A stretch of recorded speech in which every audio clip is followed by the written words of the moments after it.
Hey everybody, welcome back to my channel. I am so sorry for the delayed videos recently. I'm still kind of moving into my new place and getting the furniture and the setup that I like. I still don't really have like a vanity, beauty, or desk kind of setup that I'd like to film videos at, work on projects at, and blog, and also get ready in the morning. So that's coming in the near future.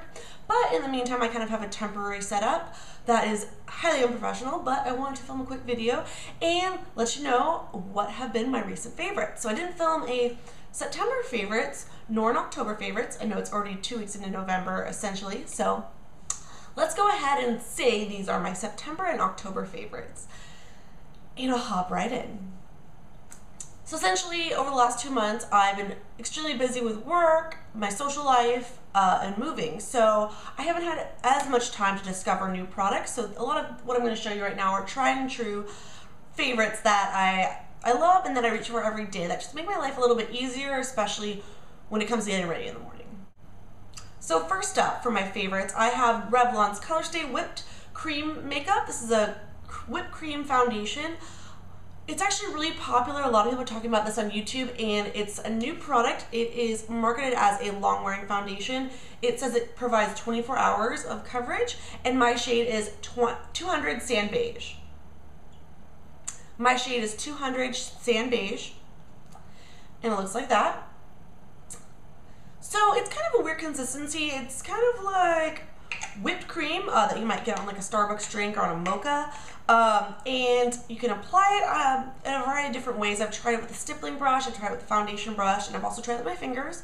I have to say my favorite way of applying it is with my fingers so far, but I also heard using a wet beauty blender or damp sponge can give it a really nice airbrush effect. But I found with a stippling brush it applied a little bit too streaky, and with a traditional flat foundation brush it was a little bit streaky, and then the brush also soaked up a lot of the product, so it was a little bit wasteful. So just using your fingers works for me, and it feels a little bit heavy on the skin at first, but the sensation of that quickly melts away, and it is truly long wearing. I haven't worn it for 24 hours straight yet because I try and wash my face before I go to bed, guys. But it does last all day. It is non-SPF, so it is photographic friendly. You won't get like a white cast as some SPF foundations can cause. And yeah, it runs about, I think, between $10 and $13 depending on where you buy it at. And yeah, I'm really liking this a lot. And I usually have my Dior foundation, but as you know, Dior is kind of expensive, so it's great to have something from the drugstore that I can reach for. That's a great shade match for me too, to boot. And yeah, so I recommend this. I also have oily combo skin, so this is really working for me right now.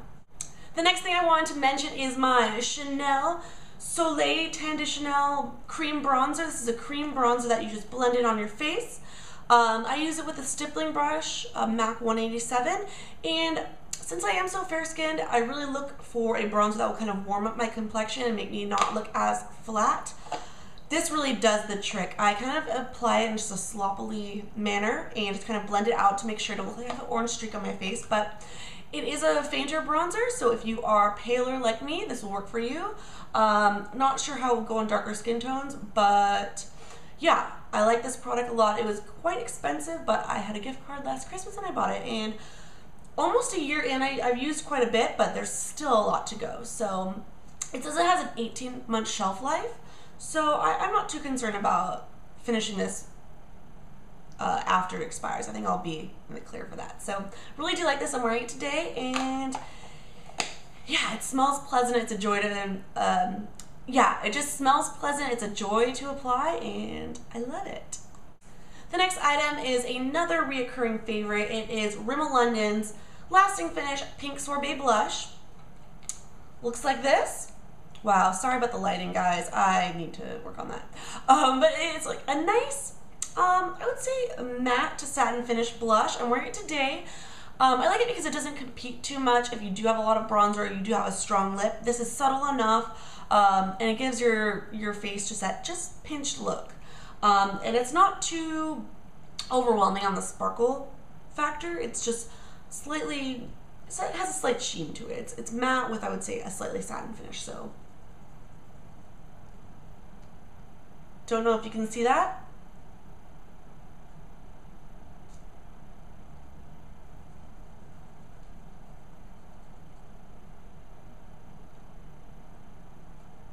swatch right there. Hopefully you can see that. But I love it. I got it on sale at Target for, I think, $2.99 or something, so it was a couple bucks off, and I really do like this. Next up, I'm featuring what's on my lips at the moment. This is another returning favorite. It is Revlon's Just Kissable, wait a second. It is Revlon's Just Bitten Kissable Balm Stain. Now, I love these. I have two of them. This shade is number 15, Cherish. It's just a nice medium pink. I'm wearing on my lips right now, and these are just great. I've reviewed them before on my blog, but there's the shade right there. They apply like a balm, but they actually stain your lips. So if you do a nice, thick, even coat in the morning, the color should last. Once it sets and kind of dries up, you'll be able to talk, eat, or drink and still have some residual color on your lips. I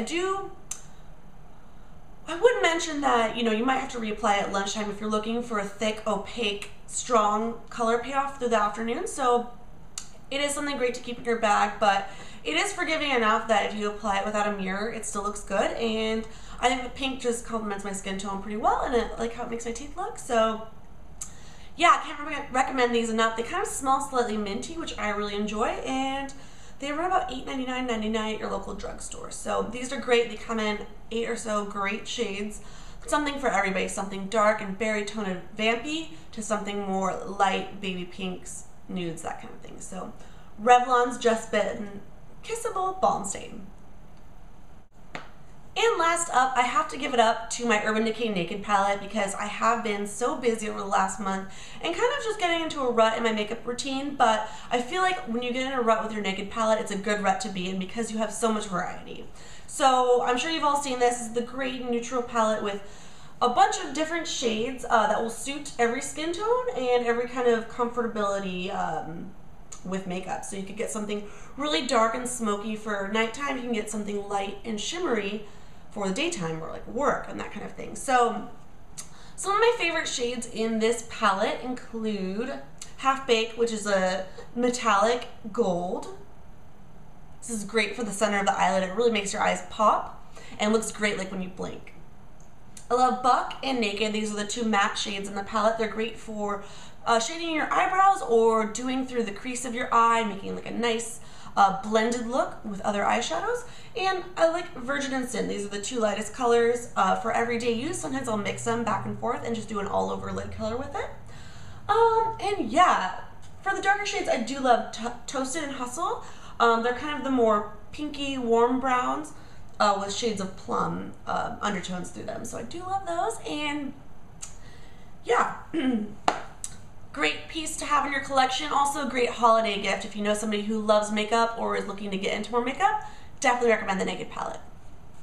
So that's it, guys. Thanks so much for watching. Again, I apologize for the complete and utter lack of videos recently. This is not like myself, but with time, I will produce more content, I promise. So, like I said, as soon as I get my setup in the way that I like it, I will be posting a lot more stuff. I do have quite a few orders that have recently come in, so I need to do some haul videos. I need to film an empties video. I need to film, I don't know, there's like a whole bunch of tags going around for fall time and drugstore makeup and all kinds of stuff like that. So hopefully I will have some of those up soon for you.